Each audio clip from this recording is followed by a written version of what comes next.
오늘은 시편 36편 1절에서 12절까지 말씀입니다.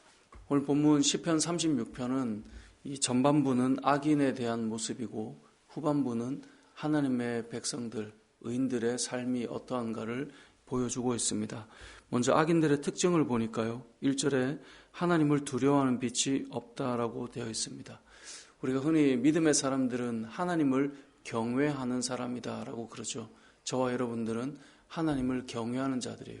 다른 말로 하면 하나님을 두려워하는 사람들이죠.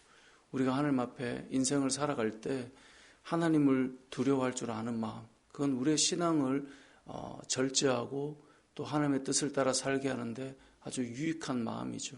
그런데 악인들의 특징은 하나님 무서워할 줄 모르고 하나님 두려워할 줄 모른다라고 말씀합니다. 그러면서 2절에 보면 스스로 자랑해요.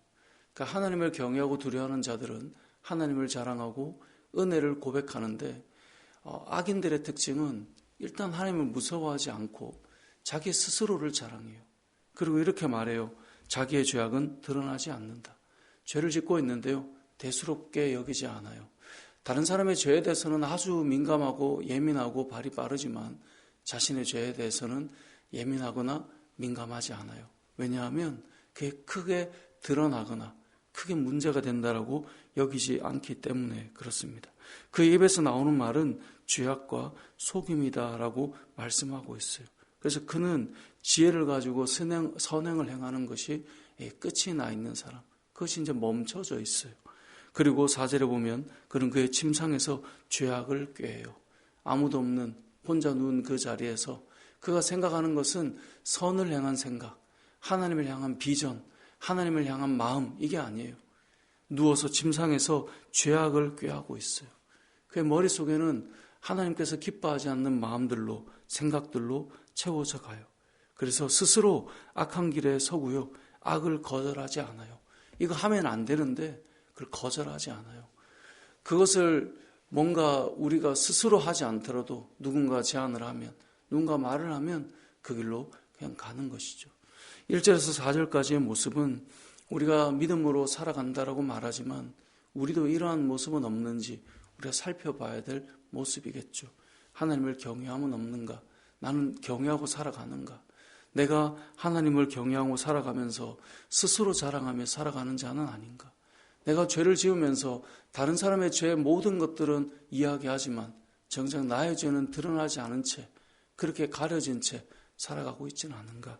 뿐만 아니라 침상에서 홀로 누운 자리에서도 여전히 우리는 악하고 거칠고 또 죄악에 대해서 우리는 거절하지 않고 살아가지는 않는가?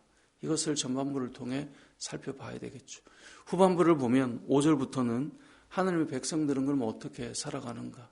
오늘 본문 5절부터 하나님의 백성들은 하나님의 성품과 하나님의 크심에 대해서 찬양하고 하나님의 구원에 대해서 고백하는 그 모습을 가진 다음에 7절에 보니까 이렇게 말씀합니다. 하나님이여 주의 인자심이 어찌 그리 보배로우신지요. 사람들이 주의 날개 그늘 아래 피하나이다. 이런 믿음의 사람들의 특징은 무엇입니까? 하나님의 날개 아래 그 그늘 아래 피하는 사람들입니다. 여러분, 하나님의 백성들은요.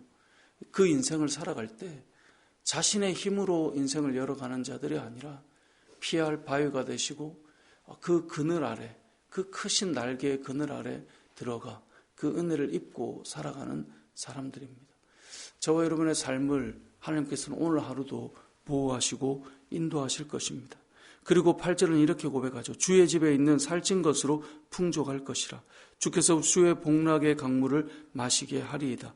진실로 생명의 원천이 주께 있고 주의 빛 안에서 우리가 빛을 보리이다. 여러분, 믿음의 사람들은 하나님과 늘 동행하고 하나님께서 흐르게 하시는 그 은혜로 늘 살아가요. 우리가 세상을 열심히 치열하게 살아가지만 결국 우리는 그 치열한 삶 속에서 하나님께서 우리에게 허락하시는 것으로 풍족하고 그것을 누리고 그 은혜 가운데 살아가며 그 가운데 우리가 하나님의 빛 가운데 세상을 보게 되는 은혜가 있다라고 말씀하고 있죠. 뿐만 아니라 이러한 하나님의 인자하심은 계속적으로 우리에게 임합니다.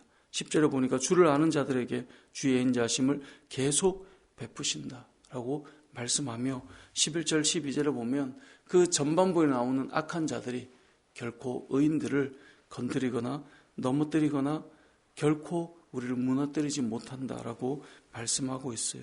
교만한 자의 발이 내게 이르지 못하게 하시고 악인들의 손이 나를 쫓아내지 못하게 하소서.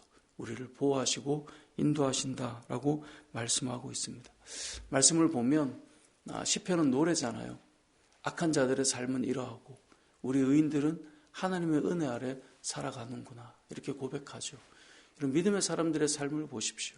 하나님 안에서 그 은혜가 얼마나 큰지, 그 은혜 가운데 그 고백은 얼마나 놀라운지, 그것이 오늘 이 시편 저자의 마음과 노래일 뿐만 아니라 우리의 마음의 노래였으면 좋겠습니다. 크게 두 가지를 생각하면 좋겠어요.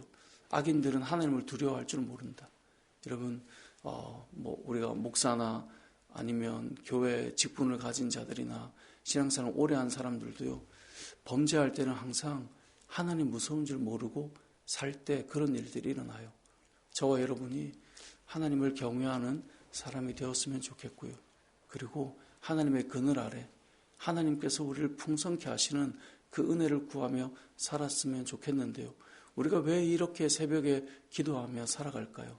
결국 돌아보면 하나님의 그늘 아래서 하나님께서 풍성케 하시는 그 은혜를 우리가 구하며 살아가는 모습이 이렇게 우리가 새벽마다 또 우리가 삶 속에서 하나님 앞에 기도하는 시간들마다 이런 은혜를 구하는 것인데 그 은혜가 저와 여러분에게 또 우리 교회 공동체에게 흐르는 그런 역사가 있으시길 주님의 이름으로 축복합니다.